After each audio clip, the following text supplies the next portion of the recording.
Hello and welcome to another grandly titled Scouting Report. We all know by now it's not a scouting report. I'm going to ask someone a few questions. And I'm going to go with friend of the show because he's been on a couple of times before. Harrogate fan, Tom Williams. How are you, Tom? Thanks for giving up your time. I do know it's a little bit of a boredom buster for you as well, but it's still your time and I'm very, very grateful.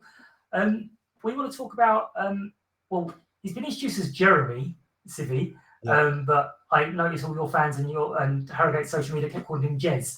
So I'm not 100% sure which way around he prefers. But we're just after your thoughts of him as a Harrogate fan. I know he kind of was on and off. So you maybe didn't see much of him.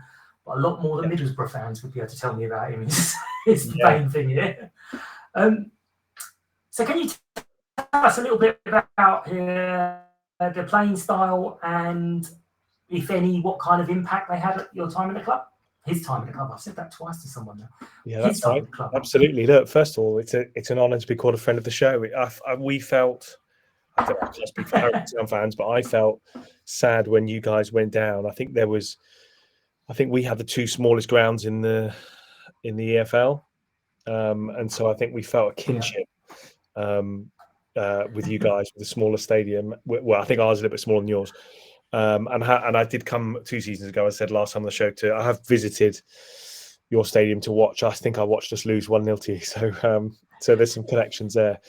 You are busting some boredom as well. I'm going to ramble a little bit. I do have in the background Italy, Croatia on in the hotel room, but I can't hear it. I've got to stand off. So yeah, and it's funny because what a great section of the show this is. I'm sure you do it. I always do it whenever we get a new player. I look at their previous fans' social media and ask their fans what they think. And we've had a few players where what the fans have said has been exactly true. We had a lad a couple of years ago, looked great in pre-seasons, signed him. I can't remember his name now, but the fans from his previous club all said, great player, will get injured straight away.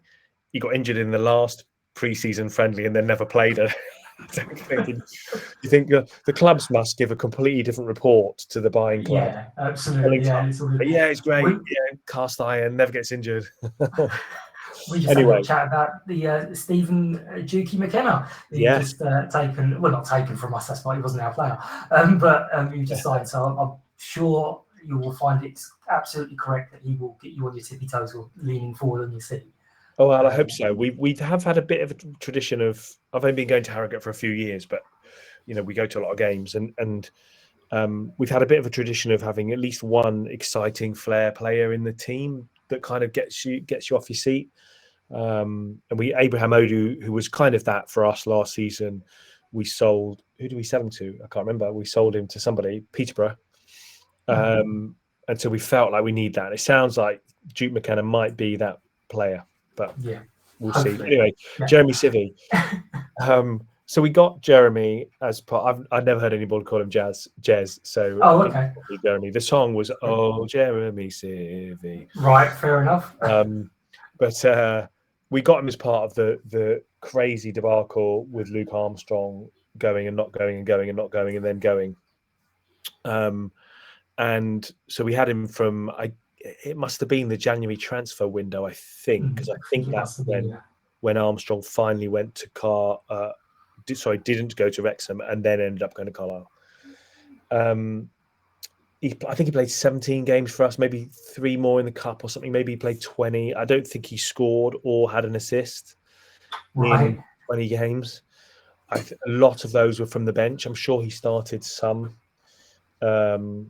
I looked earlier. He did play in the 9-2 thrashing we had at Mansfield.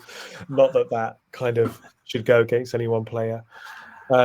He came across to me, and I probably saw most of his games that he played, I guess, as somebody who's got bucket loads of ability, but whether he didn't quite fit in with our system or didn't quite get enough time to really make an impact. He was the kind of player that, as a fan, you want to do well. We all get players like that, don't we? Where they don't necessarily score, they don't necessarily assist stuff, and he's a kind of forward player, so he should be. they're not really impacting the game, but you really want them to do well. You're willing them to do well, but he never seemed to kind of catch fire, not for the want of trying. So it might be that he needs. I don't mean this disparagingly at all. It might be he needs to go down a level. I don't mean Sutton versus Harrogate, but I mean League Two to National League, and so he's playing against not quite a higher standard of player, maybe, and maybe he needs a bit more of a run in the team where he can be a first choice starter and play every game and get that routine and really fit into a system. I think it's hard, probably coming on for 20 minutes here, half an hour there, and not really getting into a rhythm. So I think probably most Harrogate Town fans liked him. He wasn't massively impactful, but he's only young. He looks a bit older than he is. I can't remember how young he is, but he is only young. He's 21 or something. 20, I think he's 2021, yeah. Yeah, 2021. So I think there'd be loads of potential. I had a look down some of the social media stuff. I think people seem to agree. Like there's something in there, but it needs working on. Lovely. Well, that's led on to the next question, which you may have already covered. Is it someone we can just chuck straight in, or are we going to have to be patient? What do you think his strengths and weaknesses are? I know he's a big chap and he's quite fast, but where do you sort of see his strengths and weaknesses? I feel he needs to be chucked straight in. I do think that there's an awful lot of players not getting enough game time, and I don't really know how it works behind the scenes, but I feel in our level of football, kind of lower league, top National League, that I feel like if they're not playing for the first team, they're not really playing. Unlike maybe if you're a Premier League side, you've maybe got a reserves. I don't know how that works. You've got an under 23s playing the Carrow Cup or whatever it was, the Papa John, the Pizza Cup, whatever it's called. I lose track of them all. But I feel like if you're not in the first team in a high level club, you're probably getting regular men's football. I feel like, and I could be completely wrong about this, if you're not playing in a lower league club, you're not getting a lot of competitive men's football. And I feel like you really need it. And I felt like he really needs it. So, I think if you're going to buy a really young, driven, clearly capable player, I feel like you should play them. That's how they come on. They come on by playing them regularly, giving them full games. They're not panicking about are they going to get picked or not. They're not anxious about that. They're not nervous about their performance level and being judged. Just get them on and give them, you see, I don't know, we're going to give you a good 10, 15 games to get your feet under the table, and we're going to not make any judgments till then. So personally, if you've signed him, which you obviously have, I think you need to play him. I think he'd benefit from that rather than coming on with 20 minutes to go and trying to impact a game. Yeah. He's not that kind of player. He's not a Grealish type player, where you might bring him on and he's suddenly scaring the defenders. So, as we've said, it's fairly similar-ish style clubs. It's not just about on the pitch. Obviously, that's really, really important. Someone scores a hat-trick every week, I can guarantee they're going to be a favourite. But off the pitch, how did he kind of come across? Was there much interaction with the fans, especially the younger fans? What kind of person did they seem to be? What a good question. And you do, I think, certainly with smaller clubs, you get more opportunities for that, don't you? I mean, my son's 9 now. We've been going for this, our fourth year of season tickets we're going to have now. And he's got his photos with all of them. I'm sure he's got a photo with Jeremy Sivi somewhere. He goes to the football camps that the Harrogate put on. And I'm pretty sure Sivi was at one of those and turned up and was good. I even think, I should have a look on my phone. At some point, when was it? It was earlier this year. They came in and read them stories at my son's primary school. I've got a feeling some of them did. I don't know if it was Jeremy Sivi. I need to look back. I'd have to look back at my phone and look at the things on my phone. We going away, we only take sometimes 30, 40, 50 fans away. And so you kind of down on pitch side near the end, and some players come over, some don't. I'd say he's probably in the middle of that. Some players you never see, do you? And they kind of storm straight off. It's like you're not there. Some players are. I mean, we had a lad who plays in Bruges now, best player we've had, I think, since we've been going. A Belgian lad called Kazim Alegri, who was 19, played for Belgium under 21s, under 19s at the time, now under 21s. He was just another level. We had him on loan from Southampton, and he was just another level. But he's only 19, and he's going to be a star, I think, certainly at a level. And he could be you think he could be a bit of a prima donna, but if he scored, he was in with the fans over the barrier. He was always the last one off the pitch. He was giving his shirts to the fans at away games, posing for selfies. And Jeremy's not one of them. I'd say he's quiet and reserved. I don't think he made a massive impact on us, but at the same time, I'm sure if I look through my phone, I'd find selfies with my son and him and all that kind of stuff. So I think he's a good lad, a good hard-working lad, I think. Excellent.